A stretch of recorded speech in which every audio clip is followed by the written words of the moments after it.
اللهم صل وسلم وبارك عليه وعلى آله.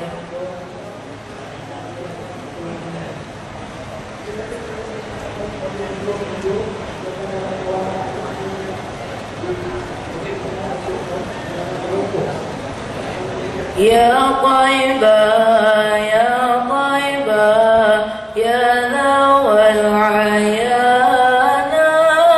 اصدرنا لي والهوى نادانا والهوى نادانا يا طيبة يا طيبة يا ذو العيان اصدرنا لي والهوى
عليه وعلى آله.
Majlis mengucapkan ribuan terima kasih kepada anak-anak Ribat Darul Islah di atas persembahan qasidah mereka.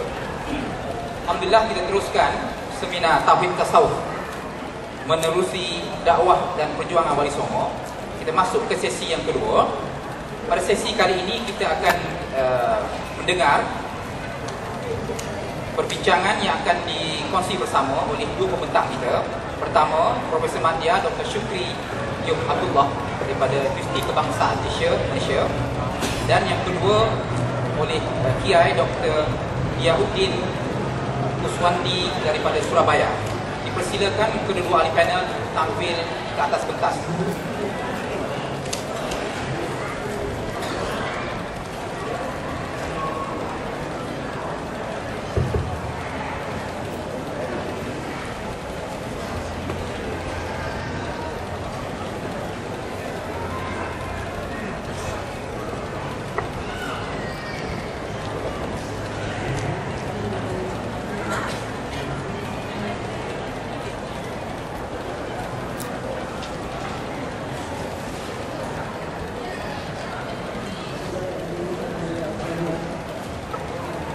Sebelum kita jemput Profesor Madya Dr. Syukri untuk berkongsi pembentangan beliau, izinkan saya untuk membacakan, berkongsi biodata, latar belakang Profesor Madya Dr. Syukri Abdullah.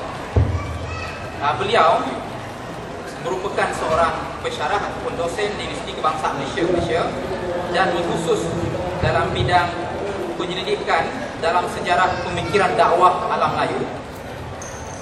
Beliau memperolehi ijazah sarjana agama daripada IAIN Jamiah Ar-Ranewi Darussalam Bandar Aceh, Indonesia. Seterusnya meneruskan pengajian di peringkat sarjana master di UKM dan juga memiliki diploma pendidikan UKM, dan akhirnya beliau memperolehi Doktor Falsafah PhD daripada Universiti Kebangsaan Malaysia dalam tahun 2008. Tanpa melengahkan masa, majlis ini menjemput Profesor Madya Dr. Syukri Yub Abdullah untuk membukakan pembentangan beliau.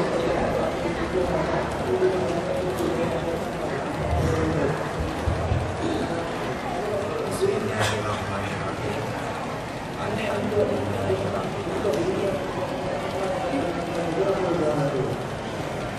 Assalatu wassalamu ala asyrafil anbiya'i wal mursalin wa ala alihi washabbihi ajmain.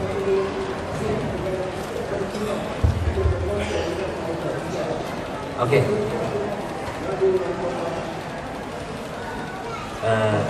Yang dikasihi Ayahanda Abu Amrah Wali, kekanda saya Profesor Dr. Farid Wajdi, Rektor IAIN Aceh, guru saya Dr. Damahuri, IAIN Aceh, saudara saya Tuku Ibrahim Muhammad, dan teman-teman seperjuangan saya Dr. Diauddin, Kia Ali Badri, Kia Hasan, Kia Ahmad dan lain-lain. Assalamualaikum warahmatullahi wabarakatuh. Pada 3 tahun yang lalu, sebenarnya saya diminta untuk membawa makalah tentang Zawiyah ke Aceh Barat dalam muzakarah ulama yang pertama Tauhid Tasawuf ini, dan saya siapkan makalah itu dan tidak berjaya untuk bentang kerana ada halangan-halangan yang tertentu. Dan hasil daripada itu saya diberi peluang untuk membentang getah kerja itu di Bukit John Darul Saadah, dan hasil dari pembentangan itu saya wujud sebuah buku ya tentang Zawiyah. Dan hari ini muzakarah ulama se-Asia Tenggara ini tentang Tauhid Tasawuf, saya juga membawa makalah tentang Zawiyah, wahana pembinaan Tauhid Tasawuf ala Melayu. Ya,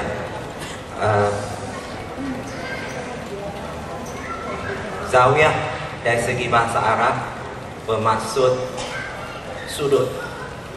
Ya, kataan Zawiyah itu sendiri memiliki makna yang tersirat murni, yaitu kiblat ilmu kita bertautan kepada Haramain, bertaut kepada Haramain, yaitu Mekah dan Madinah. Setiap tiang-tiang di Mekah dan Madinah itu dikenali sebagai Zawiyah. Di situ berlaku pemindahan ilmu, amalan, ya, dan perjalanan kehidupan bertauhid yang bermula dari baginda Rasulullah SAW, kemudian para sahabat, tabi'in dan tabi'in, dan seterusnya diwarisi secara turun-temurun, ya, sampai ke hari ini. Dan penyebaran pusat ilmu ini dikembangkan ke seluruh merata dunia, dan berlaku perubahan istilah terhadap istilah tersebut Zawiyah.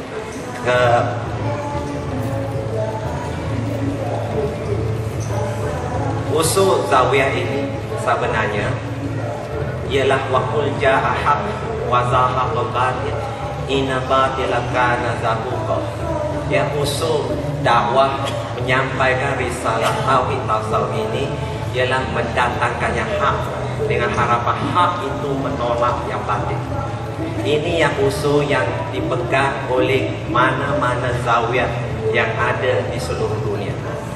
Dan kataan Zawiyah itu berlaku, ya, perubahan istilah di merata dunia ini, termasuk alam Melayu, disebabkan kemaslahatan penyebaran risalah tauhid, ya, risalah kalimah syahadat itu. Seperti Qanaqah diguna di Parsi dan India, Ribal di Maghribi Afrika Utara, Teke di Turki, Taqiyah di Iraq, ya.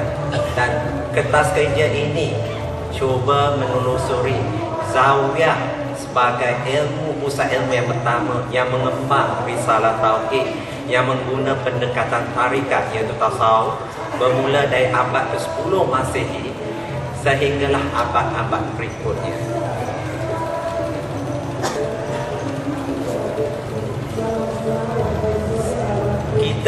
Saya bersetuju dengan Syekh Ismail tadi, dengan Profesor Dr.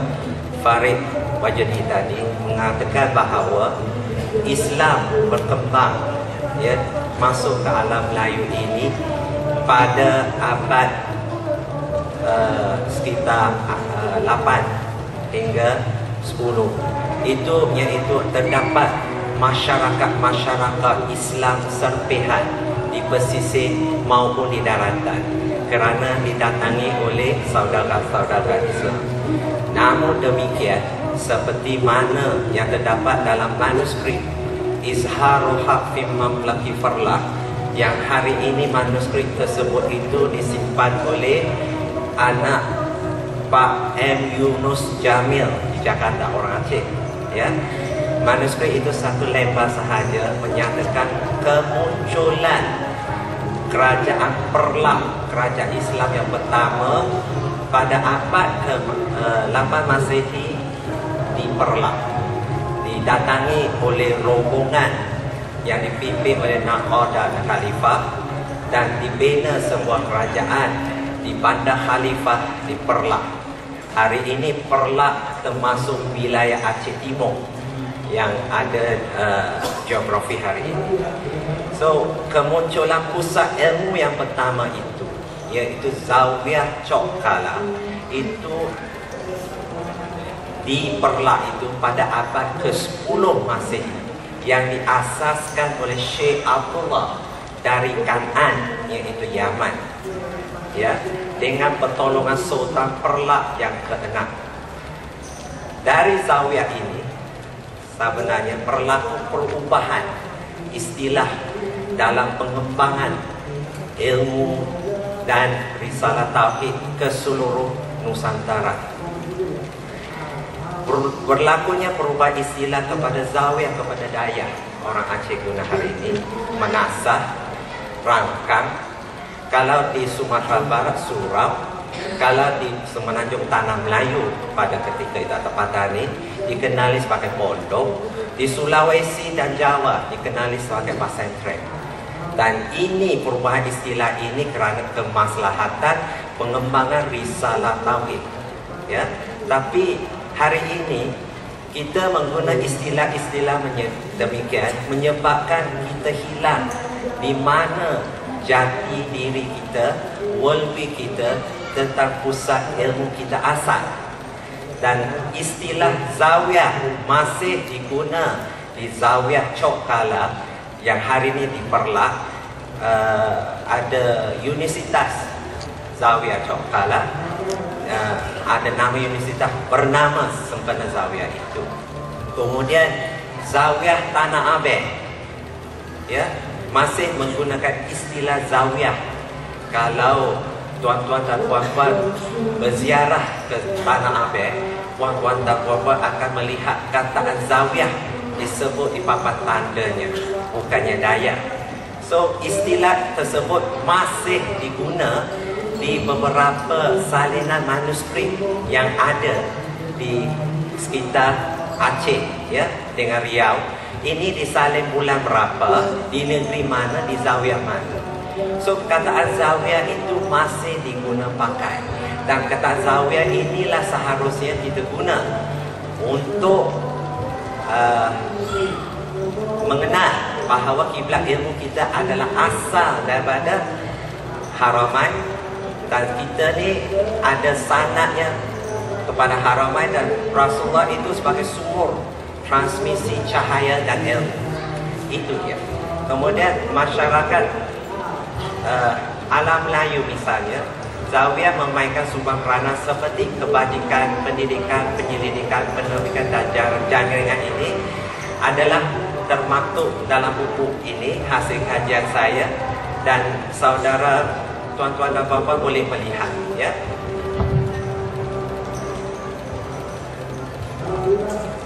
Ini tapak Zawiyah Chok Kala yang ada di Bayan hari ini, ya, yang saya ambil gambar. Dan tapak ini masih ada makam Syekh Baba Daud Muhammad Saleh Al-Quraisy,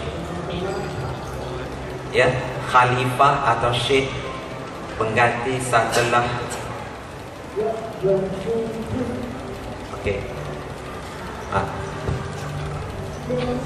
setelah Syekh Abdullah Kan'an, ya. Ramai sarjana berpendapat bahawa kebanyakan ulama sufi ini atau tarikat ini memuja makam, ya, suka meninggal dunia simpan di zawiyah. Sebenarnya itu satu persepsi yang sangat salah. Ya, para ulama berjuang, berdakwah, berjihad di lapangan, ya. Mereka bercita-cita sebenarnya untuk meninggal dan simpan di Haramain. Oleh kerana mereka tidak simpan di Haramain kerana berjuang dan berjihad di lapangan, mereka simpan di zawiyah. Kerana zawiyah itu merupakan satu metafor, satu pelambangan, salah satu sudut daripada Haramain. Sebab itu, kita kalau nak cari zawiyah dalam sejarah, kita cari makam-makam ulama di situ. Dan ini utusan-utusan pengembangan risalah tauhid ke seluruh Nusantara dari Zawiya Chok Kala.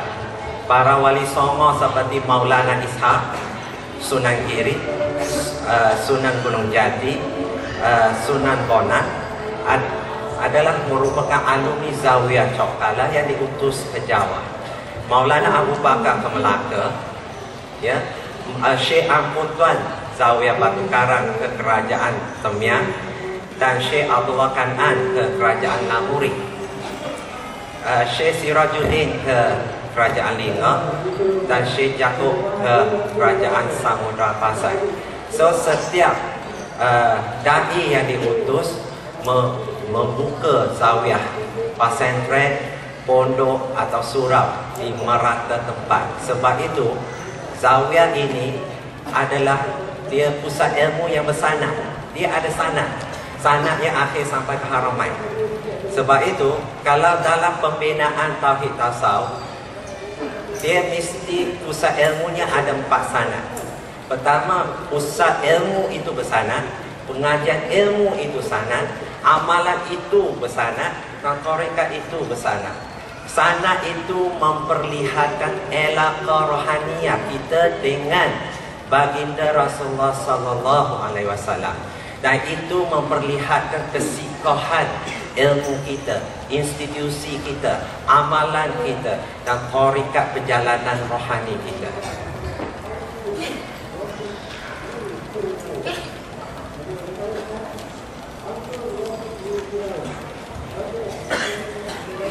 Dalam pengembangan risalah tauhid, ya, risalah tauhid di alam Melayu ini, pendekatan tarekat tasawuf diguna kerana kepercayaan masyarakat akidah alam Melayu diwarnai dengan berbagai corak pengaruh seperti ananisme dan Hindu-Buddha. Ya, penyebaran risalah tauhid lewat beberapa fasah dalam sejarah Islamisasi alam Melayu. Okey, ada beberapa fasa. Pertama ialah fasa tauhid kosmologi dan ontologi. Saya mohon maaf, saya agak berbeza dengan ayahanda Abuya menggunakan istilah, padahal istilahnya sama. Saya mungkin menggunakan istilah falsafah ontologi. Ontologi mempersoalkan, nanti kita akan bincang kemudian. Sekarang ini kita bincang ananisme. Kepengaruh ananisme masyarakat alam Melayu ini dilatar belakangi bahawa setiap objek alam ini memiliki kuasa, kuasa luar biasa yang dikenali sebagai semangat. Ya, semangat ini boleh dipuja, boleh dihalau, boleh dibela, diberi makan dan sebagainya. So semangat ini juga boleh, ya, boleh memberi mudarat kepada kehidupan manusia.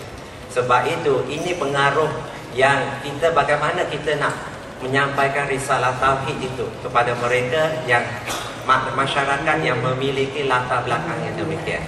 Kedua, pengaruh Hindu-Buddha. Pengaruh Hindu-Buddha menambahkan bahawa dewa itu sebagai wakil Tuhan, ya, wakil Tuhan yang berkuasa, yang mentadbir di permukaan bumi ini.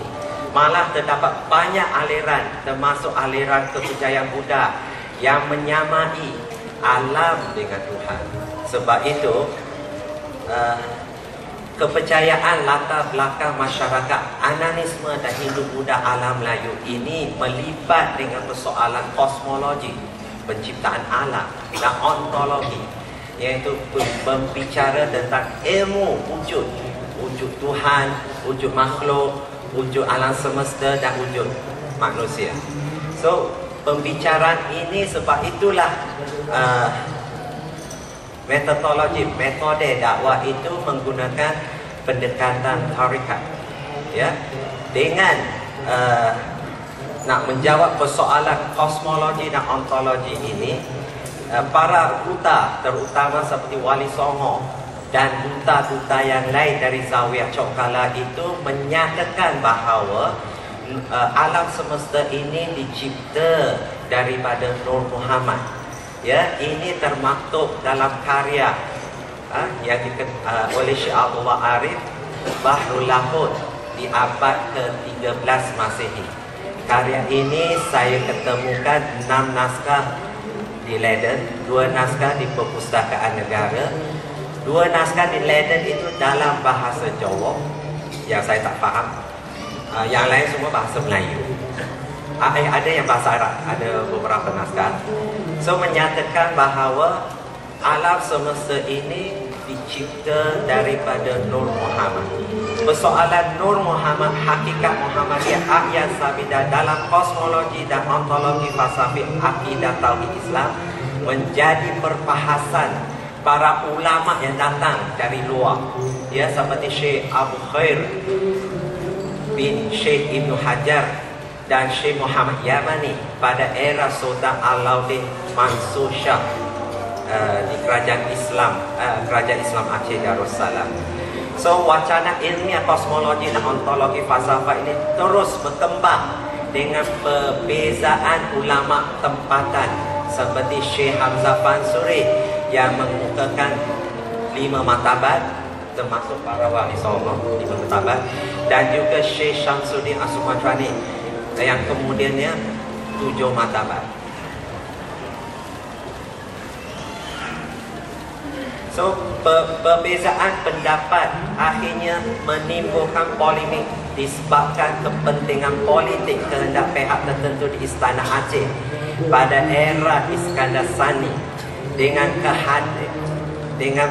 baginda menggunakan kehadiran Syekh Nuruddin itu untuk mengeluarkan fatwa sesat, zindik, kafir dalam karyanya Ma'uhaya li ahli mamat.